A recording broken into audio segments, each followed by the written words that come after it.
Hello friends, welcome to Chief's World, our online entertainment partner, and one-stop site for everything under the sky. Visit our site for live TV channels, listen to radios, download music, movies, remixes, Yahoo tools. Now you can enjoy watching online movies and live cricket streaming also. So what are you waiting for?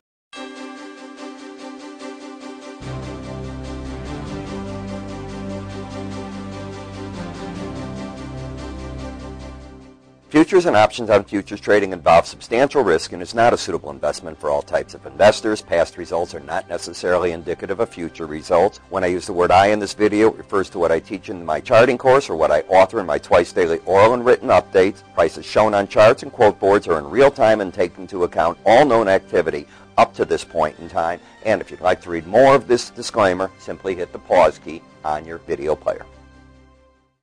Well, good day, everyone. Ira Epstein, and here we are Thursday, and this is July 14th, 2011. I'm actually out of the office, so today I'm going to let you see one of the videos that I prepared on the technical indicator that I use in the charting software. Take a moment. Please watch this important video.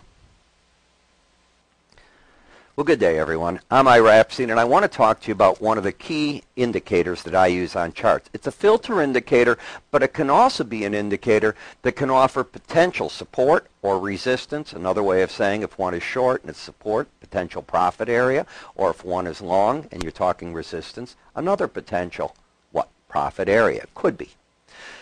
This is a daily bar chart of the S&P 500 index. Let's take the name off it. We don't care what it is. It's any chart of anything.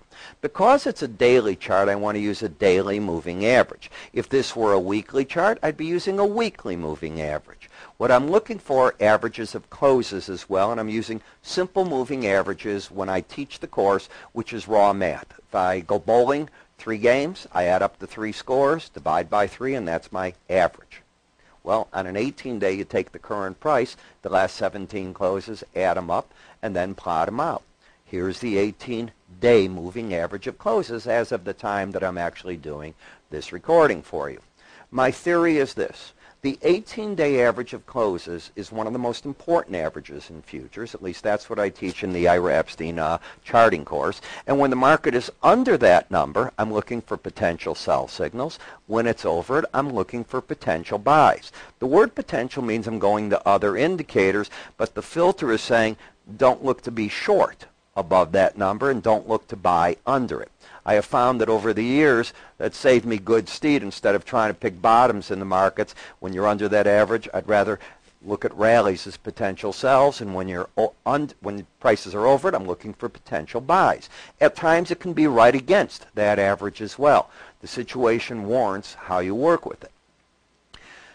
There's crossovers of moving averages and other moving averages to use. One of them that I use is the 45-day. A lot of people use a 50-day. If you watch the different financial TV shows, what do you hear? You hear a 50-day moving average, a 100-day moving average, a 200-day. Remember, stocks by their own nature do what? They trade literally forever. A cash S&P market can trade forever until the index goes away. However, and there is a big however, a futures contract by its own definition has a limited time span.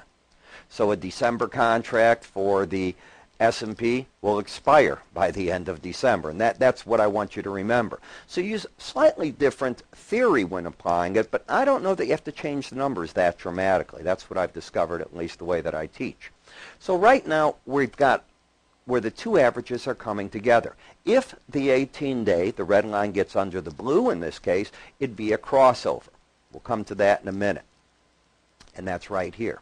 Do you see where I've circled this for you? Notice how the 18-day got over the blue line. That's called a crossover. And on the pullback, the market confirmed it by trying to hold against the 18-day average until it got back under it here. Closing under that average would neutralize an uptrend. Got that? I think that's important. Could it start a downtrend? Well, it's a filter of other signals. So I don't think the 18-day average could do that. I think the 18-day average, the way that I teach trading, is a little different. What else can an average do? Well, I'm putting on this chart the 100-day moving average of closes, and I want to show you what happens when I blow it up. When prices, just the way that we saw the crossover here, are over an 18-day average, if another one of the key averages is above the market, it could offer potential support, or resistance. I'm sorry to say support. Resistance. And that's what happened here, and the market can go on and on. When the 18-day is under the 45 and the 45 is under the 100, you'd have what's called a bearish setup in moving averages as well, and you can flip that around if you get the short term over the medium term and the medium over the longer term. The key that I want to point out here is that this little synopsis is not meant to do any more other than get you somewhat familiar with the terminology that I'm going to use in my videos, but where you really learn about this is in my Ira Epstein charting course. And that is where I cover moving averages and how they filter swing lines, how swing lines determine what I consider to be trend and risk, how to measure potential support and resistance zone with Bollinger Bands, window envelopes, and to measure momentum with slow stochastic reading. In other words, there's a lot more to this than just moving averages, but I want you to be able to understand some of the theory of them. Hope you've enjoyed the short tutorial. I'm Ira Epstein.